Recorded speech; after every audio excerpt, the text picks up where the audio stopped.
Boa noite, pessoal. Sou Enio Marques, aqui da companhia Corda Pés, né? Estamos hoje com um projeto, né? Cultura Viva, né? Um projeto com apoio da Secult, né? Do governo federal. E é isso, pessoal. Então, hoje a gente vai ter um pouquinho de uma conversa aqui que é sobre os pontos de culturas também, né? O Corda Pés, ele é ponto de cultura.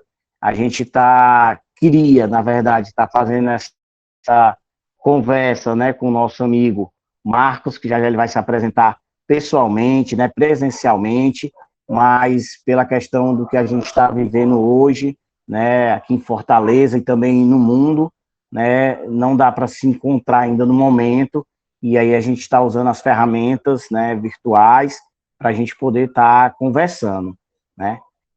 Marcos, seja bem-vindo, né, eu quero que você se apresente aqui para o pessoal, né, que você possa estar contando um pouquinho aí da sua trajetória também, né. Eu tive o prazer de lhe conhecer, né, e aprender com você nesse momento também que Corda Pés é ponto de cultura. Eu não entendia muito, não entendia também a questão do movimento Cultura Viva, né, e você teve o prazer de poder me passar um pouco disso, eu entender o que era isso, e por isso a gente trouxe para o nosso projeto, né, esse pouco da cultura viva, para a gente saber e os meninos conhecer um pouco mais. Então, a gente colocou no nosso projeto, né, esse movimento riquíssimo que tem, que muitas pessoas também não conhecem, né, ainda esse movimento. E é isso, Marco, passo para ti. Boa noite a todos, todas, todes, né? Espero que estejam me ouvindo bem, espero que todos estejam bem, né? Mesmo considerando esse estado atípico, né, que nós estamos passando já há um ano, e um estado agravado, tanto do ponto de vista político, como epidemiológico e sanitário, pelo desgoverno, né, desse governo federal. Eu acho que sempre a gente tem que registrar isso, né, em quaisquer espaços. Eu acho que essa é uma coisa que tem que ser afirmada. Nós temos o pior governo no manejo da pandemia no mundo, né? E eu acho que isso tem que ser dito. Pessoas estão morrendo, pessoas próximas da gente estão morrendo, e eu começo falando sobre isso por dois motivos. Um, pelo momento que a gente está vivendo, em que nós lutamos para sobreviver, pessoas lutam para sobreviver nas suas casas, nos seus trabalhos, nos poucos espaços de convivência física que nós ainda temos, mas também porque o tema que nos agrega nesse momento é o tema cultura viva, que tem a ver também com a vida, né? A gente vai tentar, em no máximo 30 minutos, porque depois tem questionamentos, perguntas, muito embora deixe vocês livres para me interromperem, para perguntarem qualquer coisa no decurso da minha fala, né? O Enio pediu para que eu me apresentasse um pouco, eu acabei não me apresentando. Eu sou Marcos Rocha, sou psicólogo de formação. No âmbito do Cultura Viva, a gente faz parte da Comissão Cearense Cultura Viva, temos passagem também na Comissão Nacional dos Pontos de Cultura, a gente também está na articulação da Rede Latino-Americana de Cultura Viva Comunitária, e para além da questão do Cultura Viva, a gente também é pesquisador, pesquisamos e trabalhamos questões de gênero, sexualidades e direitos humanos no âmbito da Fábrica de Imagens, que é a organização que a gente coordena, mas também no âmbito de outras articulações, de outras redes que a gente faz parte, que a gente compõe, né? Então, é mais ou menos desse terreno, cultura viva, direitos humanos, gênero e sexualidades, que a gente parte para discutir com vocês as questões de cultura viva. Acho importante também me definir politicamente. Eu sou uma pessoa que me define como uma pessoa de esquerda, tá?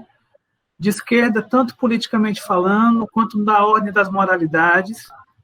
Politicamente falando, porque eu não acredito nesse sistema capitalista, neoliberal, que para mim é um sistema de morte, e a pandemia vem mostrar isso, os ricos mais ricos, os pobres mais pobres, os miseráveis morrendo, né? Então, me defino política economicamente como um sujeito de esquerda, acredito na possibilidade de construirmos um outro tipo de relacionamento econômico entre as pessoas, mais justo, mais solidário, e me defino também como de esquerda do ponto de vista das moralidades, ou seja, eu sou avesso do que esse governo é, né? Então, pautas machistas, pautas sexistas, pautas homofóbicas, pautas racistas, né? São sobre essas que a gente se debruça e tenta combater, né? Afirmando as sexualidades, afirmando as pessoas na sua pluralidade étnico-racial, afirmando as pessoas na sua diversidade, na sua pluralidade sexual, né? Das suas orientações sexuais, das suas performances sexuais. Então, é isso mais ou menos eu, para vocês saberem de onde eu estou vindo, o que é que eu penso, né, para que a gente possa ter clareza com relação a isso. Eu acho que é muito bom isso, a gente faz essas definições, porque a gente passa a saber mais ou menos com quem está lidando, né? Então, sou muito direto naquilo que eu penso, sou muito direto naquilo que eu falo, e eu gosto, embora isso me traga alguns prejuízos, alguns problemas, muito frequentemente. Mas é isso, tá? Cultura viva, tá? A gente poderia partir de pelo menos 2 ou 3 abordagens do cultura viva, mas eu vou começar por uma abordagem histórica, tá? Porque eu acho que é importante a gente saber da história, né, de um processo. Nessa abordagem histórica, a gente vai tentar fazer conexões com o movimento que se desenrola no Brasil e que também se desenrola nos outros países da América Latina, tá? Falar um pouquinho da trajetória do Cultura Viva aqui no Ceará, tá? E pensarmos, para o final, quais seriam os grandes marcos, digamos assim, os grandes marcos políticos, teóricos, os desafios do Cultura Viva nesse momento, tá? Então, essa é mais ou menos o percurso que a gente vai tentar fazer. Vejam só. Cultura Viva nasce enquanto um programa de governo no governo de Luiz Inácio Lula da Silva, de 2003 para 2004, tá? Em 2004 surge essa política, né? Esse programa, na verdade, esse programa de governo chamado Cultura Viva, que foi na figura dos pontos de cultura um elemento central. Essa é uma ideia que tem muito a ver com o discurso de posse do Gilberto Gil. Gilberto Gil, à época, era ministro da Cultura, e no seu discurso de posse, ele fala que a função do Estado, das políticas culturais, era fazer uma espécie de do-in antropológico. Do-in é aquela técnica de massagem, né, oriental, onde, através da massagem com os dedos, em diversas partes no corpo, você energiza, potencializa, revigora esse corpo. Então, ponto de cultura é mais ou menos isso, né? O Estado poder dar um aporte à sociedade civil e reenergizando-a, né?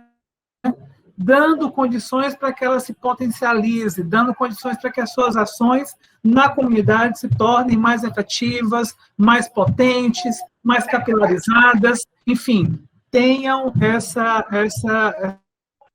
pegada mais larga, digamos assim.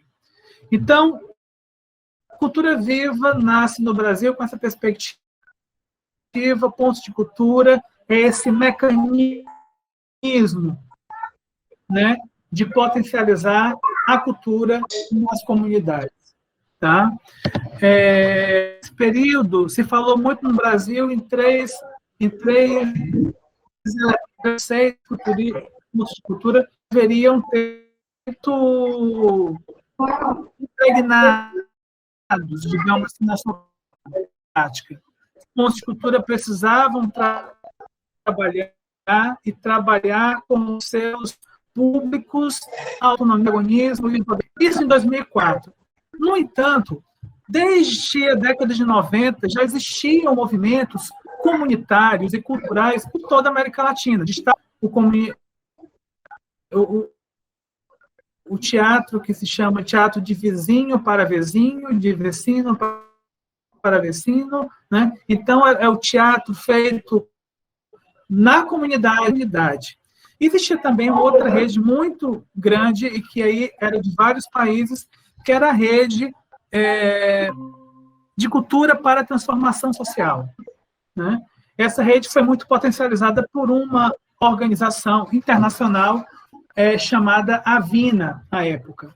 Existiam outras organizações. Então, existia um movimento latino-americano de se trabalhar cultura para a transformação social, tá? Desde a década de 90, e a partir dos anos 2000, 2009, 2010, 2012, principalmente com o encontro da Rio+20, né, que aconteceu no Rio de Janeiro em 2012, tá? Esses movimentos começam a se juntar, começam a se organizar, começam a se articular, tá? De uma certa forma, inspirados pela política pública brasileira que estava em andamento, que era o Cultura Viva, que começa em 2004 enquanto política de governo, tá bom?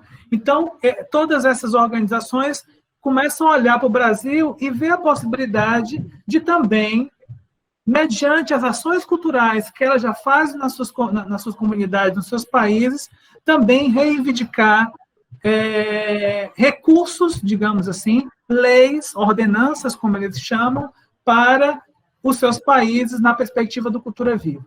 Só que aí, quando isso se capilariza, essa ideia, isso potencializa no âmbito da América Latina, ela deixa de ser somente Cultura Viva e passa a se tornar e a ser chamada por todos os demais países da América Latina como Cultura Viva comunitária.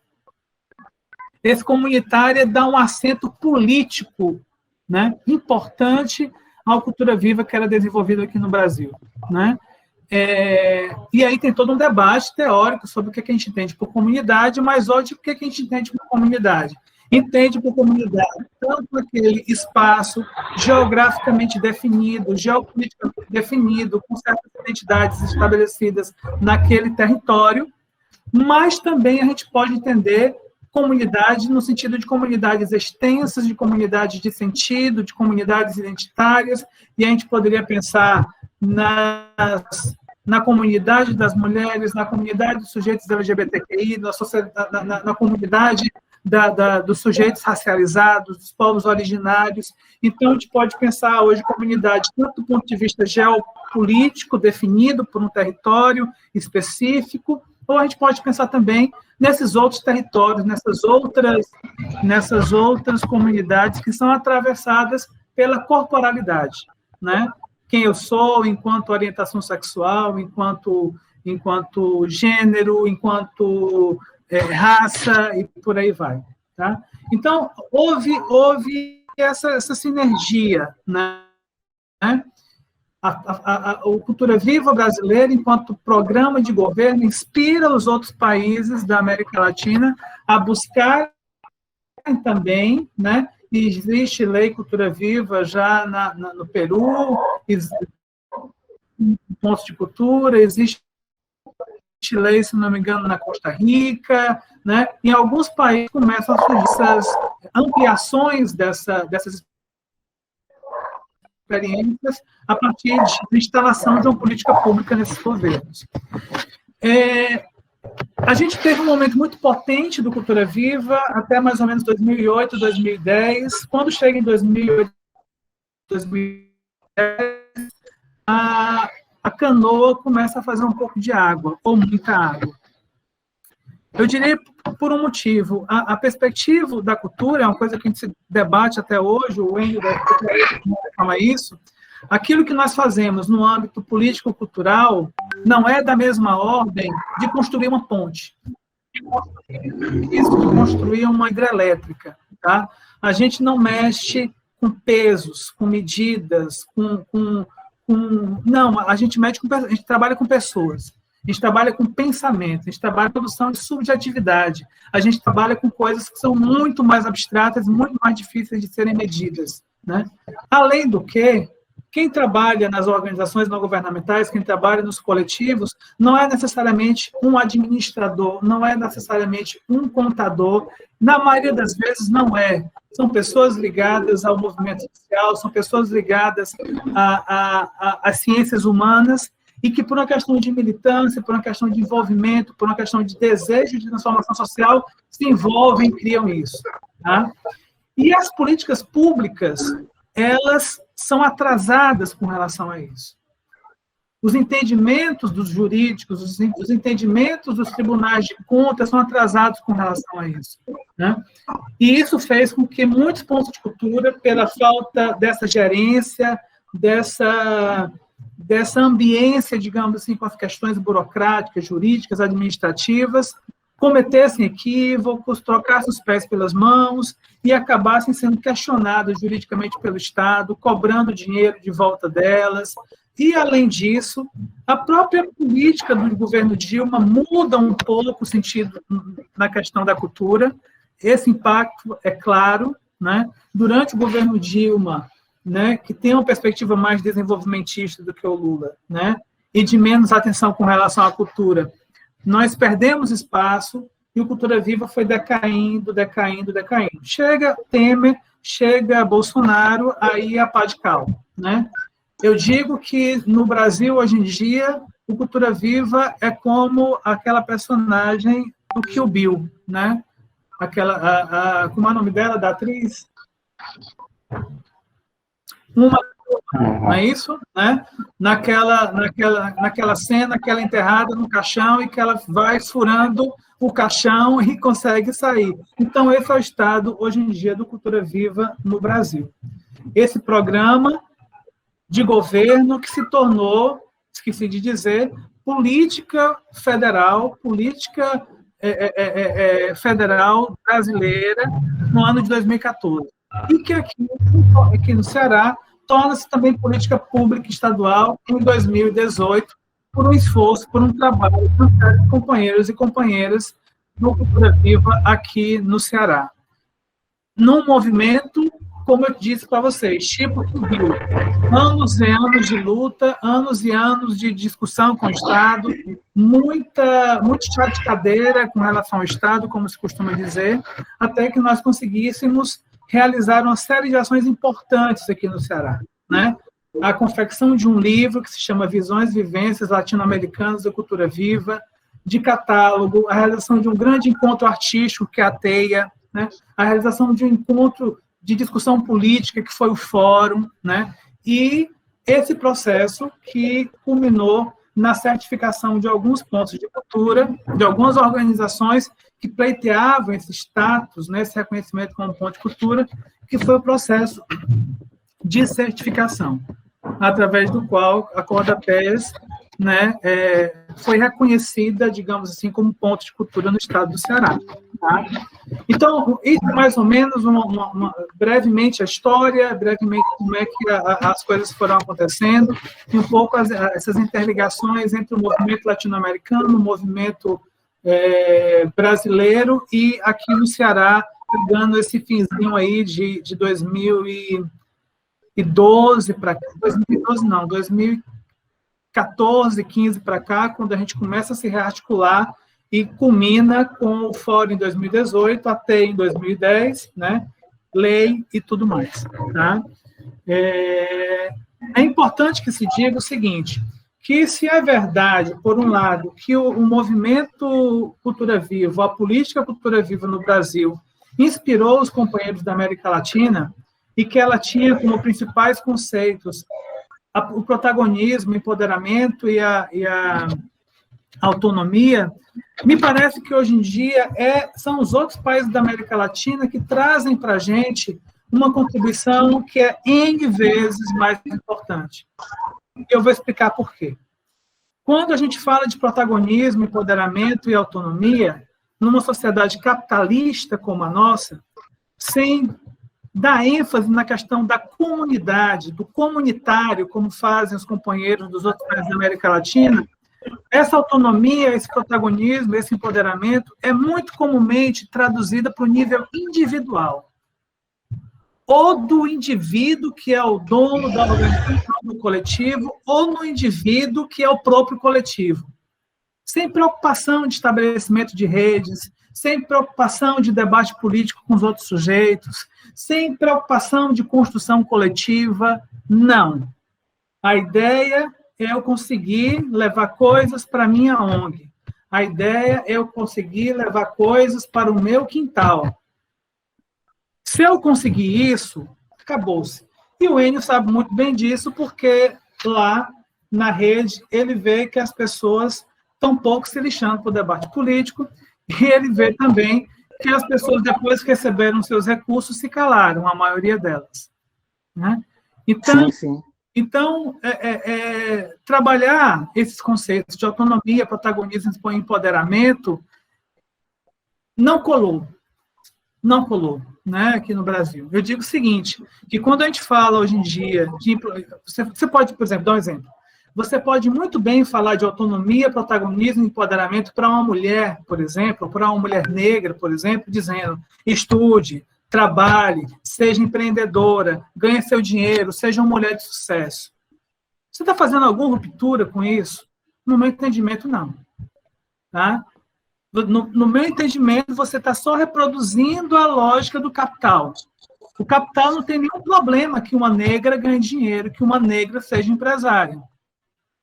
Conservadores, fundamentalistas, racistas têm. Mas o capital não tem nenhum problema, desde que não mexa nas relações de produção. Desde que empregado continue sendo empregado e que patrão continue sendo patrão. Então, percebam, né? Então, você pode trabalhar com todas as categorias e ser um neoliberal. E ter a mesma concepção da sociedade competitiva, meritocrática, individualista que a gente tem hoje em dia. E cultura viva é o inverso disso. É coletividade, né? É solidariedade, é trabalho horizontalizado. É isso que a gente procura. Mas qual a contribuição que os companheiros e companheiras latino-americanas trazem para a gente? A contribuição também é teórica. Se o Brasil dá para eles uma possibilidade de uma política pública, a ideia, né? E esses conceitos, que para mim são muito fracos, os companheiros da América Latina e companheiras dão outro, que não é possível fazer cultura viva, trabalhar cultura viva, sem uma crítica ao capitalismo, sem a busca de outras formas de relacionamento econômico entre outras pessoas, que não passe pela exploração do outro, porque o capitalismo é exploração dos donos dos meios de produção com quem não tem meio de produção. De outra forma, dos empresários, dos capitalistas e de nós trabalhadores. Ponto. Tá? Não tem muito o que discutir isso, porque eu acho que cada um vive isso, sente isso na pele. Bem, qualquer um aqui pode ter a ideia de um dia ser empresário, de ser rico, né? E de se tornar burguês, digamos assim, né? Eu acho que pode acontecer, mas 99,9% das pessoas iremos continuar da mesma forma como nós estamos, né? Servindo de massa de trabalho, de mão de obra para os donos do capital. E eu acho que essa ideia de que 0,01% pode conseguir não me contenta, né? Ou a gente busca uma sociedade que seja mais igualitária e justa para todos, todas e todos, ou então, para mim, é mentira.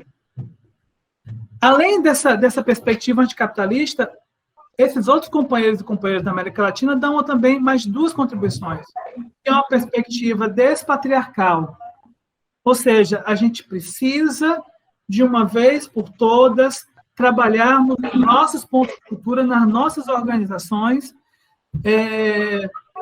ações, estratégias, políticas que despatriarcalizem, que tornem o relacionamento entre homens e mulheres mais igualitário, que tornem as decisões, as esferas de decisão das organizações mais parelhas entre homens, mulheres, e sujeitos cis e sujeitos trans, que a gente quebre com o círculo vicioso do machismo e da homofobia, ou da homo-lesbo-transfobia, né? Então, assim, não é possível a gente pensar em cultura viva, como não é possível pensar em cultura viva numa lógica do capital, que é uma lógica de morte. Não é possível também pensar em cultura viva sob uma lógica patriarcal, sob uma lógica que discrimina as pessoas pela sua condição de gênero, ou que discrimina as pessoas e violenta as pessoas por conta da sua orientação sexual. E a terceira contribuição teórica e política muito importante é da descolonização. A descolonização pode ser lida tanto numa perspectiva de uma luta contra o racismo, porque a colonialidade, a invasão portuguesa e espanhola na nossa América Latina, que até então era chamada de Abya-Yala, ou outros nomes pelos povos originários, é essa invasão que institui uma lógica colonial que até hoje está dentro da gente. A gente não tem mais aqui Portugal e Espanha mandando na gente, mas o espírito colonial e racista permanece na gente em expressões como, por exemplo, você sabe com quem você está falando, você está pensando que eu sou as suas negras, e uma série de outras expressões que a gente poderia colocar aqui. Então, a colonialidade, o pensamento colonial, o pensamento racista é também um pensamento de morte. E eu acho que são três contribuições fundamentais que os conflitos da América Latina trazem para a gente. Não é possível se fazer cultura viva numa lógica patriarcal, não é possível fazer cultura viva numa lógica colonial, racista, não é possível fazer cultura viva numa lógica, patriarcal, colonial, racista e capitalista, né? E aí eles têm um termo que também vem dos povos originários amazônicos e do antiplano andino, que a tradução para o espanhol seria buen vivir, né? O bem viver, né? Ou nas línguas originárias do Quichua, lá da Bolívia, né?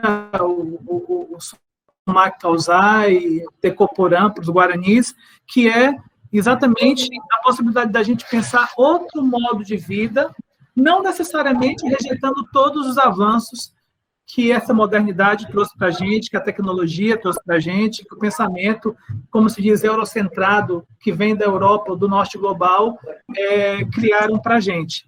Mas da gente, talvez, resgatarmos coisas importantes para a nossa vida, como, por exemplo, uma coisa que hoje em dia quase nenhum de nós sabe fazer direito, que é o relacionamento com a natureza, né? Que é o entendimento de que a natureza não é um outro, nós somos parte da natureza. O entendimento que a natureza, que o mundo, que a Mãe Terra, como eles dizem, é um ente, é um ser, que tem direitos, e que a gente todo o tempo fere esses direitos dela com as nossas práticas extrativistas, com as nossas práticas de desrespeito e de ataque sistemático, digamos assim, a ela, né? Então, é isso, né? Eu acho que eu consegui sintetizar, eu acho que eu não demorei mais do que 30 minutos, né? Esse conjunto de ideias que, por suposto, é muita coisa para 30 minutos, mas espero que possa ter contribuído, espero que vocês tenham se sentido instigados de alguma forma, de alguma maneira, a fazer algum questionamento, algum comentário. Pronto. O pessoal pode ficar à vontade, alguém quiser fazer alguma pergunta ou saber alguma coisa. Como o Marco disse, é muita coisa mesmo, é muita informação, né? Também são já alguns anos de peia, né, Marco? Como pode-se dizer, né? Muito... A desvalorização, né? Você falando aí, eu estava vendo. Se nasce aqui, né, podendo fortalecer, mas se fortalece fora até um pouco mais, né, que no próprio canto que nasce, né? A questão aquela...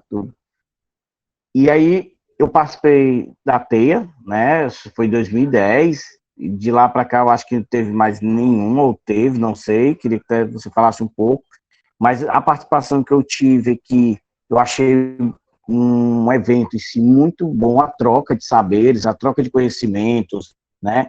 As rodas que o pessoal dançava ali, uma coisa bem espontânea, né? E aquele movimento eu não vi mais acontecer. Também eu me afastei um pouco, mas existiu mais alguma ou foi só aquela, Marcos? Não, aconteceu até em 2019, né? Um pouquinho antes, que foi exatamente na T, se não me engano, que lançou-se o edital de certificação, né? Existiu uma teia cearense, né? Aquela teia que você está falando era uma teia nacional, né? A teia de 2010 é uma teia nacional. Sim, eu estou falando nacional. Não, nacional tivemos outra depois, somente em 2014, se não me engano, no Rio Grande do Norte, né? E tem ocorrido encontros latino-americanos, né? Que são os congressos de cultura viva comunitária, 2013 na Bolívia, primeira vez, no La Paz, a segunda em 2015 em El Salvador, depois 2017 a terceira no Equador, né? E a última agora na Argentina, em 2019, era para a gente estar fazendo uma agora em 2021 no Peru, mas provavelmente só vai ocorrer em 2022 por conta da pandemia. Entendi. Marco, outra questão. Estão me ouvindo? Eu estou. Pronto. É a questão dos pontos de cultura, né? Vou puxar aqui para o Cordapés. Eu conheci o ponto de cultura no formato que existia, que era aquele apoio que tinha financeiro aos grupos e tal, né? E aí teve tudo isso que você explicou, que foi uma questão... O artista se perdeu na burocracia, essa que é a verdade, né? Com a questão jurídica e tal. Né? Muitos pontos de cultura, depois disso, veio fechar, outros até ter questão administrativa, como você falou, né?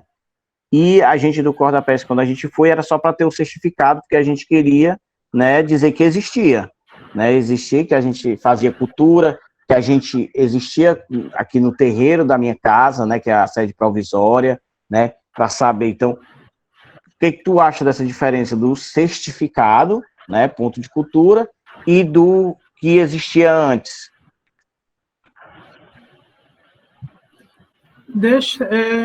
Esse é um questionamento que é muito importante, muito atual. Só um minuto aqui, por favor. Pede para tomar esse áudio aqui, por favor. Sim, olha só. É uma coisa que eu tenho me questionado muito. A questão da lei é importante, de avanços legais é importante, a questão da certificação é importante, sabe, o Enio? Eu acho que são avanços na política. Mas, fundamentalmente, vamos pensar politicamente falando. O Estado não interessa a maioria dos estados, né? Sejam estados enquanto governos estaduais ou o Estado enquanto, né, mais amplo, o federal, né, o nosso Brasil, não interessa muito, por exemplo, ao Estado um movimento que seja descolonial, que seja despatriarcal e que, sobretudo, seja anticapitalista. Não existe isso, né? O Estado não vai promover um projeto que seja anticapitalista, está entendendo? Então, assim, eu acho que avançar na política cultural é importante, ter essa questão de conseguir a política cultural, de conseguir a certificação. Só que a minha preocupação hoje é outra. A minha preocupação hoje é com o espírito. É com o espírito, é com o movimento. A gente vai se inscrever para sermos certificados, vamos ser certificados, vamos buscar recursos, tá entendendo? Mas, acima de tudo, se a gente não se reconhece como movimento social, como movimento sociopolítico, digamos assim, eu acho que a gente não está fazendo nada. E eu sou bem drástico, a gente não está fazendo nada.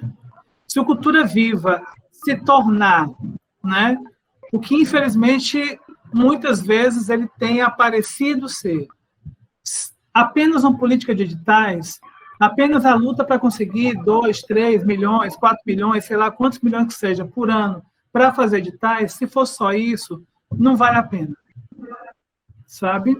Então, eu acho que assim, há uma evolução do ponto de vista das discussões políticas, principalmente que no Ceará, em outros estados está completamente parado, mas por conta da ação da militância daqui, A gente conseguiu fazer todos esses avanços até chegar a uma lei. É importante essas evoluções, no entanto, tá certo? Eu acho que o maior desafio para a gente hoje é afirmarmos para dentro do movimento que cultura viva não é política de editais. Com ou sem editais, essa visão de muda, essa visão de transformação, essa visão numa perspectiva comunitária, numa perspectiva anticapitalista, descolonial, despatriarcal e de busca pelo bem viver de todos, todas e todes, ela não pode sair do nosso horizonte. Se a gente passa a entender a gente apenas como um produto de uma política pública, é uma desgraça. A gente tem que se reconhecer enquanto sujeitos de um movimento social e político, entendeu? E cultural. Entendi. Vou fazer uma pergunta aqui para os meninos. Vocês já conheceram algum ponto de cultura ou conhece os meninos? Já ouviram?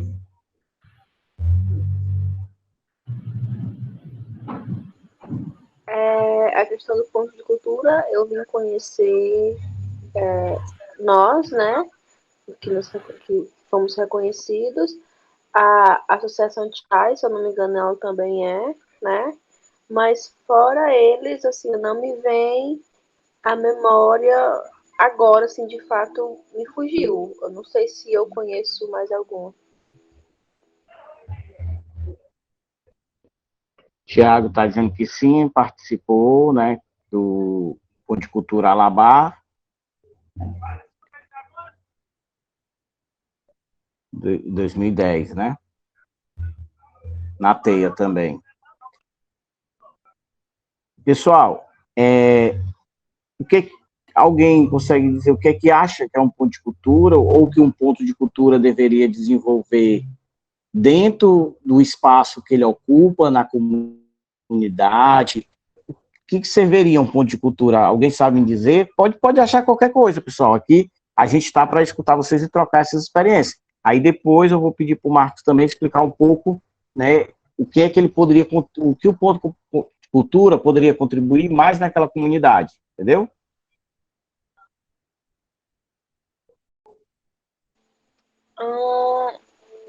Sim.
Entendi, Ed, entendi.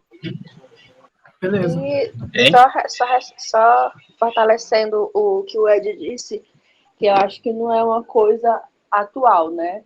Eu acho que de uns tempos para cá que foi trazido, que foi recebido essa nomenclatura, né? Mas eu acho que desde de tempos atrás nós temos conhecimento de instituições, né, que desenvolvem esse tipo de trabalho sociopolítico e cultural dentro das suas comunidades. e vem trabalhando e fortalecendo movimentos, né, sendo eles de várias formas, dentro das comunidades que eles atuam e fortalecendo as comunidades adjacentes, né?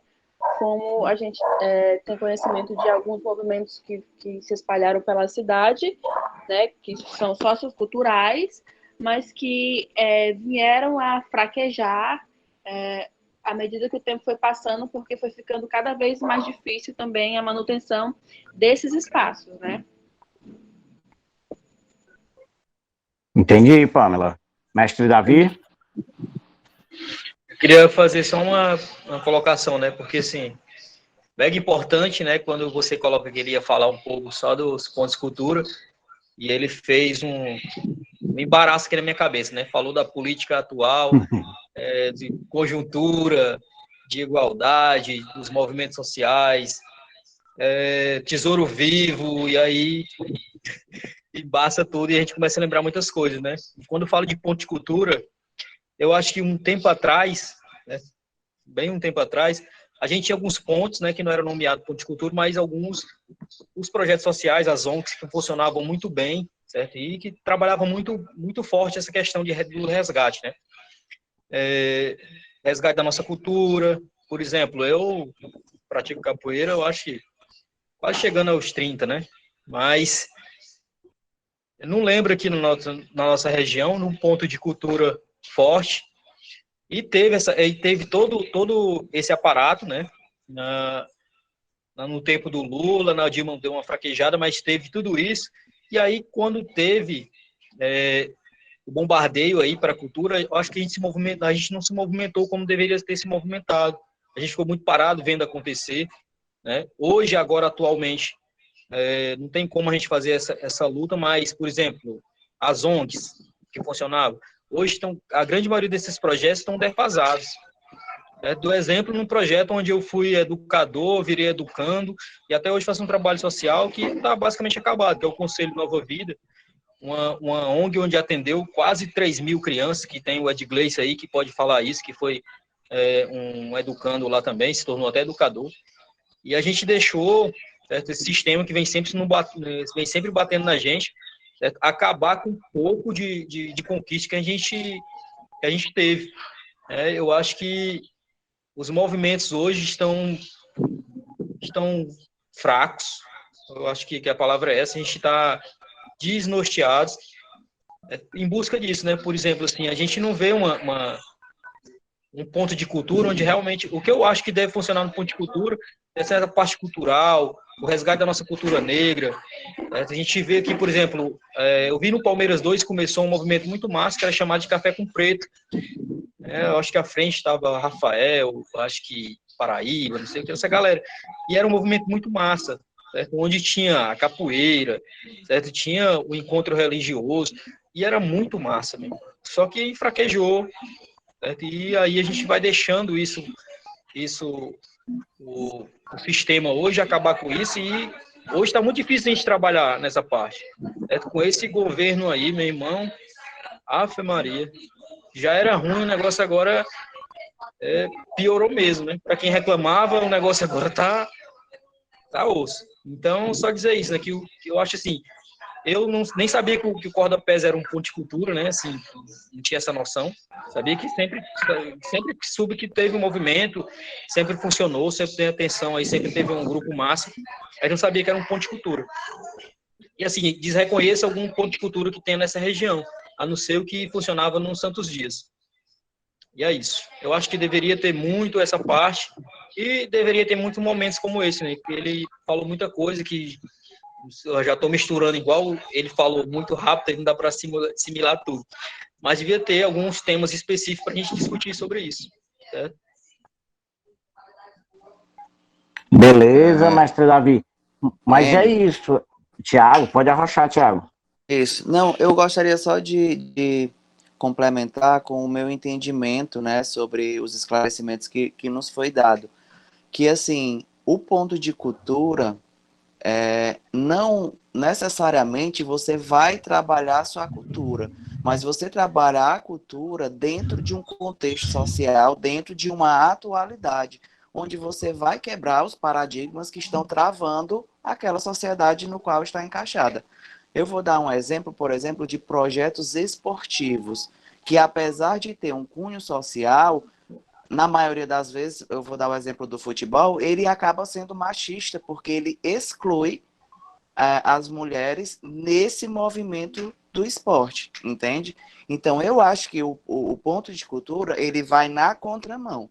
Ele vai utilizar a ferramenta da cultura dentro do meio social no que ele está inserido, justamente para quebrar esses paradigmas, a questão do preconceito, do machismo e de tudo isso que nos foi esclarecido antes. Então, a cultura vai ser uma ferramenta para fortalecer o movimento social e atual que está sendo quebrado por todos, que na realidade deve ser quebrado por todos, né? Que é um movimento da sociedade como um todo.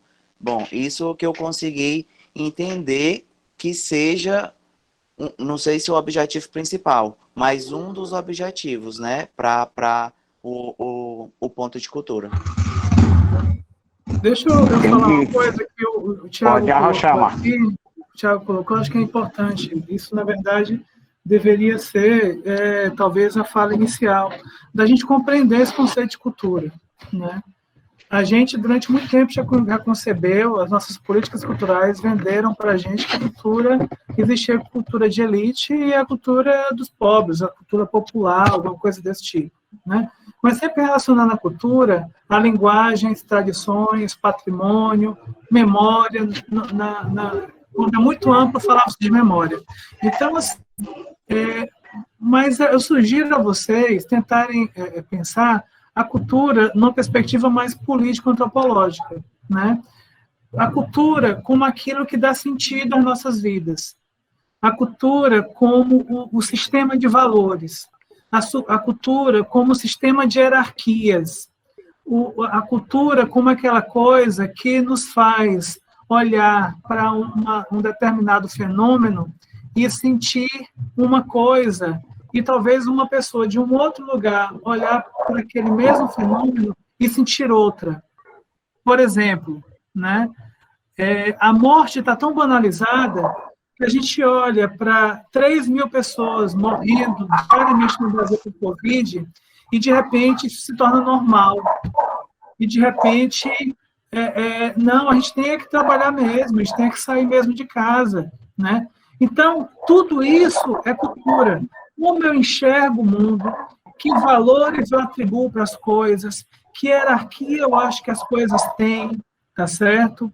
Como eu acho que as pessoas devem ou não devem se comportar, ou então que cada um se comporta do jeito que quiser. Então, eu penso cultura nesse universo muito mais abrangente, que é o universo dos significados que a gente dá no mundo e para o mundo. A arte, patrimônio, a memória, a tradição, são aspectos desse conjunto muito mais amplo, né? Que um antropólogo chamado Goethe fala que a cultura é uma teia de significados na qual nós estamos enredados, mais ou menos assim.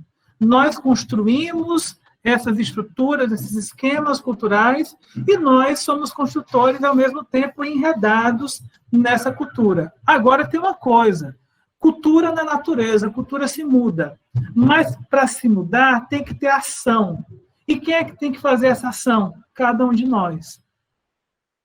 Enquanto sujeitos históricos, nós temos que agir para mudar esses esquemas, essas estruturas culturais com as quais nós não concordamos e as quais não promovem isso que o Cultura Viva fala, né? Vida. Não promovem vida, promovem o seu inverso, promovem morte. Tá? Então, eu queria só fazer essa consideração para a gente, talvez, né, tentar entender a cultura sobre esse aspecto bem mais amplo. Nesse sentido, uma roda de conversa é uma ação cultural. Eu não preciso estar tocando alguma coisa, estar gravando alguma coisa, ou estar dançando. Uma roda de conversa é um espaço cultural, né? Fazer uma caminhada, né, pela comunidade é uma ação cultural, tá? A gente está ressignificando os sentidos, né, o nosso olhar, digamos assim, para a nossa comunidade. Então, enfim, me veio isso à mente, né, após o comentário do Tiago, que eu senti que seria importante a gente fazer essa complementação. Eu gostaria de agradecer pela orientação, porque eu acho que, devido à minha vivência, posso falar por mim, assim, a cultura me lembra, e eu acabo não fazendo, ressignificando para a atualidade, para a sociedade, para todas as ações. Eu fico sempre no que é mais histórico, no que é mais antigo, e não tendo esse entendimento de abrangência antropológico, que eu acho que, assim, não sei se todos têm o pensamento, mas esse equívoco que eu cometi, pode ser que outros pontos de cultura que sejam, assim, agora, né, que foram nomeados pontos de cultura, tenham essa mesma visão e, por isso, não fortaleça o movimento, porque acaba puxando para o seu entendimento, né, para a sua vivência, no caso, como eu puxei para a dança e considerava a dança apenas como cultura, desconsiderando todo o restante. Eu acho que o meio social e esse estudo, né, antropológico do movimento social, que é importante, entendeu? Perfeito, Thiago, mas não é equívoco, não. Eu acho que é processo, né? Existem percepções. E aí, esse momento cria oportunidade para que essas percepções se cruzem e nessas percepções cruzadas surjam outras coisas, entendeu? Não considero como equívoco, eu considero como percepções e como construção coletiva.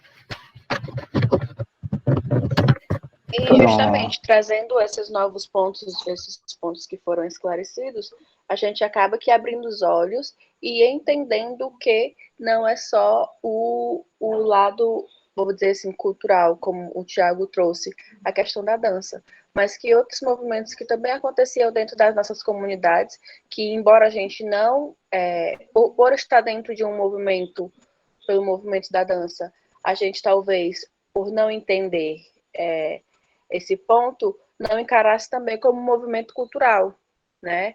E através de momentos como esse, que foi agora essa conversa sobre agora à noite, nós podemos abrir os olhos e entender que sim, uma reunião de jovens que acontece dentro de uma igreja, ou um bate-papo entre senhoras dentro de uma calçada que acontece toda semana, também pode ser visto como um movimento cultural e, assim, então, se tornando também um ponto de cultura não certificado, mas atuante dentro da própria comunidade, né?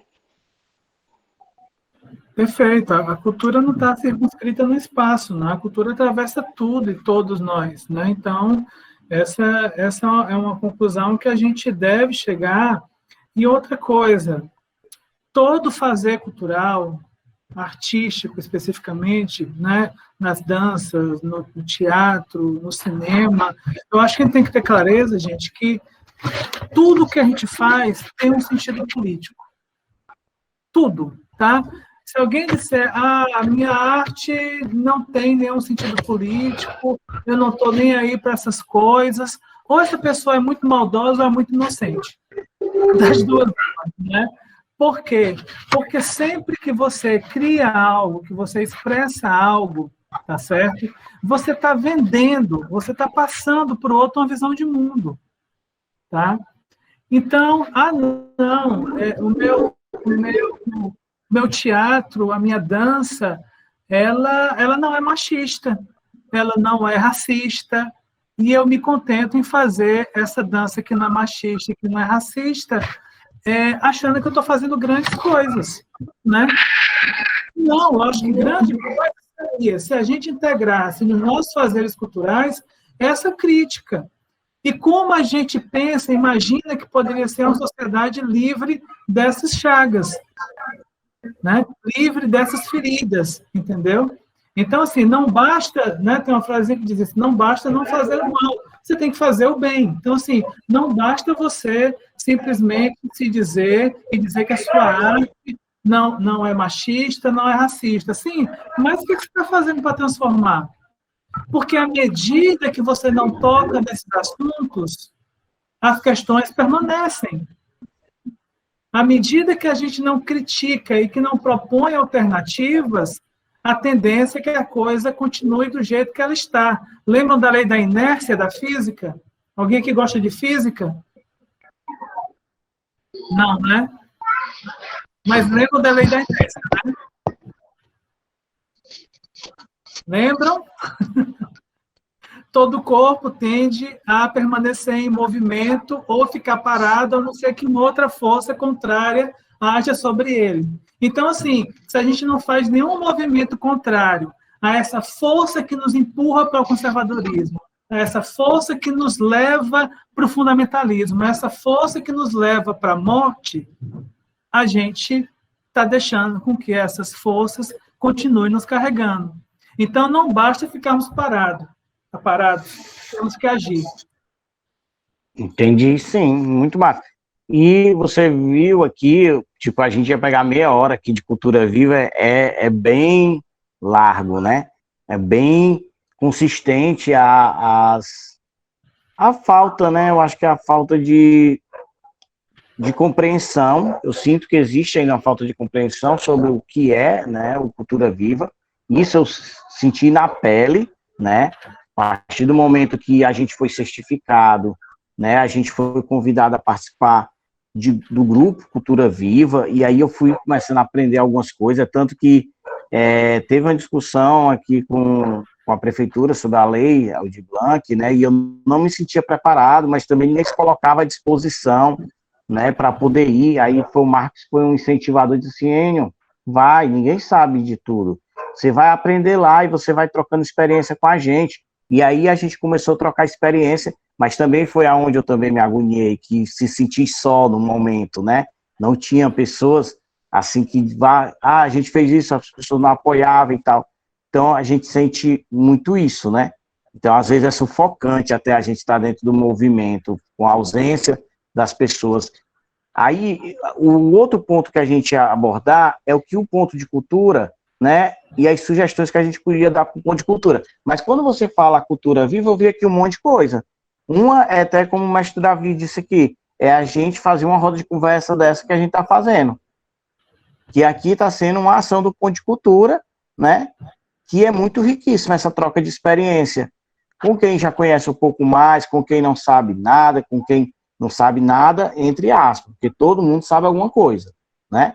Então, a gente fazer essa troca já é uma ação que eu acho que a gente pode manter no ponto de cultura, viu, mestre Davi, aí pegando sua sugestão, de a gente trazer outros temas dentro do nosso ponto de cultura, para a gente poder fazer.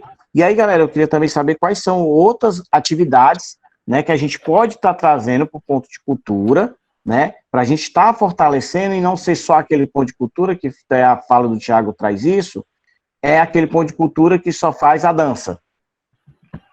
Claro que a gente do Corda Pés é bem ativo na comunidade, mas a gente podendo ser mais ativo ainda, né, contribuir mais. Então, eu queria ver algumas sugestões que a gente possa agregar ao nosso ponto de cultura hoje, né, para fortalecer a ação dele. Uma delas é trazer a cultura viva para dentro, para a gente poder ver tudo no que o Marcos trouxe para a gente aí, que muitas coisas eu não sabia, né, e vai fortalecer muito a gente. Então é isso, queria saber um pouco do que a gente pode trazer para dentro.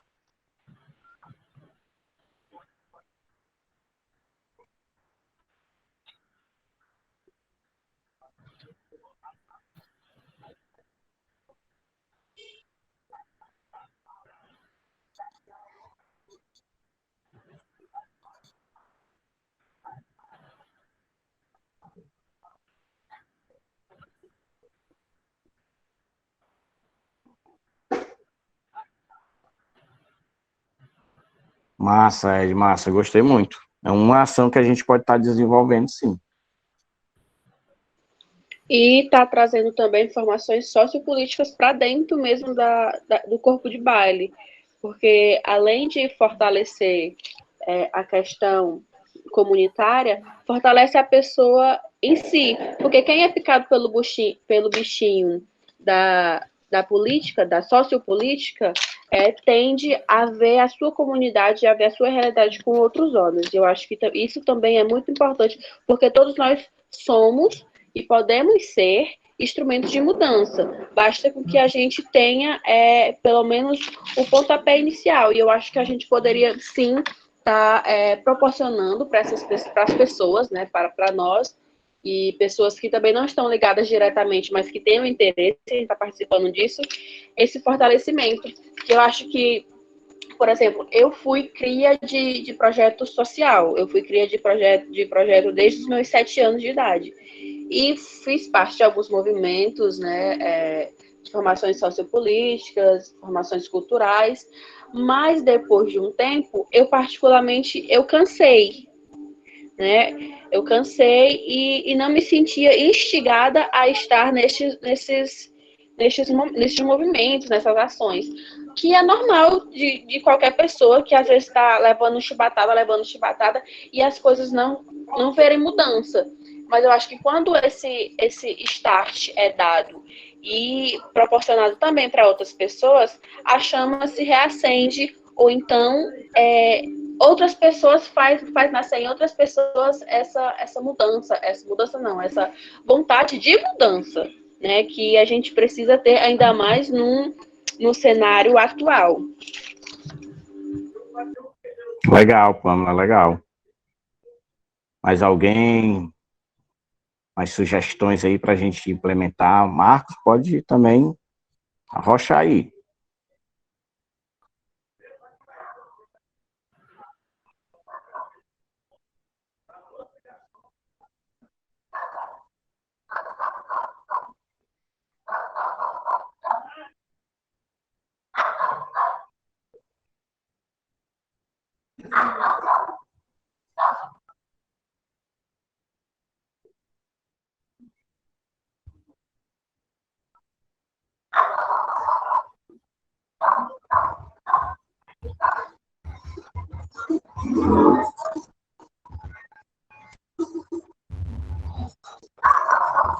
Entendi. Eu acho importante mesmo. Acho que a gente não publicizou isso nas redes sociais, né? Poucas pessoas sabem uma coisa que é importante, porque quando você liga o movimento, né? O certificado, ele traz essa questão da curiosidade, né? Então, amanhã também a gente vai publicizar isso, viu? Amanhã a gente vai publicizar o nosso ponto de cultura. Mais ideias, podem arrochar aí. Já temos aqui umas 3, 4.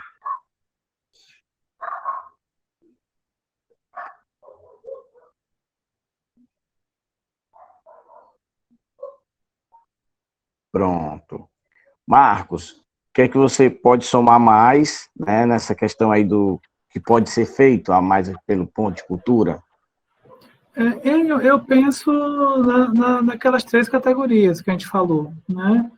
De pensar como é que se pode trabalhar essas questões despatriarcais ou questões de gênero e sexualidade na comunidade, que é um vetor hoje que é importantíssimo. A gente sabe que as estatísticas de feminicídio só têm crescido no Brasil. A gente sabe que a violência contra as mulheres aumentou nesse período pandêmico. A gente sabe que a homofobia persiste, inclusive nos campos institucionais, como, por exemplo, a escola, que deveria acolher todos, todas e todes, tá? Então, não sei como é que vocês trabalham isso, mas eu vejo que é importante, é central para todo ponto de cultura trabalhar com essa questão da despatriarcalização. Eu acho que essa discussão econômica é importante, né? Teve alguém que falou, não sei quem foi, que entrou aqui, né, e disse que estava trabalhando, queria ser rica sem trabalhar, queria ganhar dinheiro sem trabalhar, alguma coisa desse tipo, né? Achei curioso, porque a gente ia falar exatamente sobre essa questão do capital, né? Quem faz isso é o capitalista, quem faz isso é o dono dos meios de produção. Quando a gente vai trabalhar direitos humanos com a galera, eu geralmente fazia uma pergunta no começo. Olha, quem daqui tem o sonho de ficar rico, né? E a maioria das pessoas levanta as mãos para dizer, todo mundo queria ficar rico. Mas, assim, a gente não entende que numa sociedade como a gente vive, não dá para todo mundo ser rico, não dá para todo mundo ser milionário. Que a riqueza, né, de uns poucos exige exige a pobreza e a miséria da ampla e esmagadora maioria da população, né?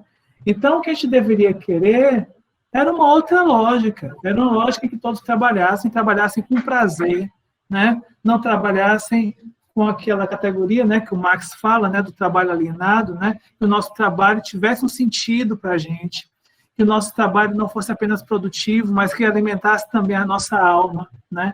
Então, eu acho que a gente pode pensar também, vocês poderiam pensar também nessa perspectiva, né, de como estimular esse pensamento do ponto de vista de como fazer aqui na comunidade, de como estimular aqui na comunidade uma visão de economia que não seja simplesmente a visão de economia do consumo exacerbado, do consumismo, por exemplo, né?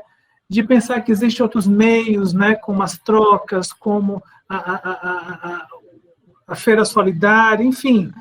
Porque eu acho que não existe fórmula, Enio, mas o primeiro passo tem que ser dado, entendeu? Ninguém sabe como é que vai ser a gente conseguindo ultrapassar esse capitalismo, né, esdrúxulo, né, extrativista e mortificante que nós temos. O que é que a gente põe no lugar? Vocês perguntam para mim, eu não sei, mas eu sei que a gente pode começar com algumas coisas, com algumas sinalizações que outros movimentos já nos deram, como o movimento sem terra, como os movimentos de agroecologia solidária, entendeu? De pensar outras formas de a gente se relacionar economicamente de forma mais solidária. Isso é uma outra coisa que vocês poderiam também pensar na comunidade de vocês. E nessa perspectiva descolonial e tudo, não sei, vocês já trabalham em tudo, mas trabalhar essa questão do racismo, que ainda é uma chaga na nossa sociedade, e o racismo está presente entre os ricos, mas está presente também entre os pobres, está presente de alto a baixo na sociedade brasileira, tá certo? E então, eu pensando nessas grandes categorias que eu falei, colocaria para vocês tentarem pensar em como vocês podem, né, dar concretude a isso nas atividades de vocês. Beleza, show. Só uma coisa que a Pamela falou, que agora eu fiquei pensando, muitas vezes a gente desiste, né, do movimento, de estar cansado, né, de tanto levar peia, né? E isso enfraquece muito o movimento, né? E aí, queria que o Marcos fizesse as colocações dele final, porque a gente vai finalizar já por causa do tempo, né? Mas eu queria também que ele pudesse abordar só um pouquinho sobre essa questão da visão dele, né? Da desistência, né? Parece que as pessoas dizem, lutei até aqui, aí parece que está perto de conseguir alguma coisa, aí desistiu, aí o movimento se enfraquece, e aí tudo se inicia novamente, às vezes, ou fica uma pessoa só brigando pelaquela estudinha, né? Assim, o que eu percebo? Eu percebo, Pamela, que é um direito seu de desistir, tá certo? Todos nós temos direito de desistir, assim. Chega um momento que é insuportável mesmo. Chega um momento que não dá mais, né? Eu acho que esse momento, quem está no movimento social, todos passam um momento ou outro e, se não desistem, precisam de pelo menos um refresco, por uma questão de saúde mental e até de sobrevivência, entende? Quando a gente começa a trabalhar nessa perspectiva da militância, principalmente se a tua militância não é partidária, como a minha, né? Não sou vinculada a nenhum partido político, sempre votei na esquerda, mas não sou filiada a nenhum partido. Se você tem um pensamento autônomo, né, é sempre mais difícil, entendeu? E desistir ou dar um tempo é legítimo, viu, Pamela? Então, eu não sei, eu não tenho uma fórmula para dizer assim, não desista, persista. Não existe essa fórmula. Eu acho que é o momento e a resistência do nosso organismo, do nosso corpo, que vai dizer quando a gente precisa dar um tempo, quando a gente precisa parar, e a gente tem que ter sapiência para fazer isso, porque senão a gente se quebra, né? A grande questão aí é porque são São poucos os que dão realmente a cara a tapa, que enfrentam uma Secretaria de Cultura, que enfrentam um governador, ou enfrentam posições dissidentes, digamos assim. E quando está em poucos, a gente cansa, né? Se todo mundo tivesse junto, fazendo um pouquinho, né, um mais na retaguarda, aí quem está na frente cansa, quem está na retaguarda vai à frente, a gente conseguia mais ou menos equalizar, mas o fato não é esse, né? Na maioria dos movimentos APA e os outros vão mais ou menos a reboque, e chega uma hora que a locomotiva cansa. Acabou o carvão, digamos assim. Não tem mais o que queimar, precisa dar um tempo, entendeu? Então, não existe fórmula mágica, eu acho que a gente precisa respeitar, ter convicções políticas fortes, ter ideias que orientem a nossa ação, numa perspectiva de justiça, numa perspectiva de solidariedade, mas chega um tempo que se você cansar, que se você achar que não dá mais, dá teu tempo, né? Porque ninguém é de ferro, eu diria isso, né? Então, no entanto, fica o estímulo, né? Quero passar para vocês o estímulo de que tentem se envolver mais, se gostaram das discussões que foram trazidas aqui, dos temas que foram trazidos, se isso tocou vocês em alguma coisa do ponto de vista da classe, da raça, do gênero, da cultura, da transformação social, da comunidade, que isso sirva de uma faíscazinha para que a gente possa, conjuntamente, coletivamente, comunitariamente, continuar aprendendo e continuar fazendo, na busca desse outro mundo possível, né, como costuma ser o lema do Fórum Social Mundial. Vamos tentar construir um outro mundo possível, vivível e prazeroso.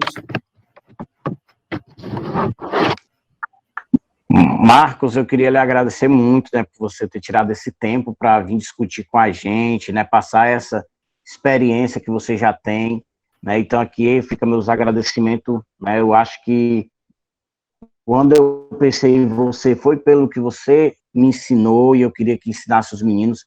Deixo essa gratidão de novo, né? Porque o conhecimento, eu acho que é uma das maiores riquezas que a pessoa tem para passar para o próximo, né? Queria agradecer aqui a todos os meninos também que participaram, né? Vocês que estão cada vez contribuindo mais e foi muito bom as propostas que teve, né? A gente vai implantar amanhã. A gente já vai divulgar que a gente é ponto de cultura, a gente vai, quando passar o lockdown, fazer as outras atividades, pensar em algumas virtuais que a gente não pensou aqui, mas a gente vai continuar discutindo, né? O projeto Memórias e Legado, né, do edital Cultura Viva, foi muito bom também porque ele deu essa força para a gente, né, poder pensar e discutir esses dias. Quero agradecer também aqui, né, a Secult, né, e o governo federal pela questão do edital que a gente pôde se inscrever e está fortalecendo, dando esse oxigênio a gente, né, financeiro também, que é um edital que veio num momento bom, a gente não pode também dizer que a política de edital não ajuda, mas é como o Marco disse, a gente tem que pensar um pouco sobre isso, né, refletir um pouco, porque senão as ações ela acabam ficando só na questão do recurso, e aí foi o Edgley que falou na fala dele também, acabou o recurso, acabou o projeto, acabou tudo, né? Então, isso. E aqui eu queria só agradecer a todos, né? Se alguém quiser falar alguma coisa, também pode ficar à vontade, né? Mas é só isso. Obrigado a todos.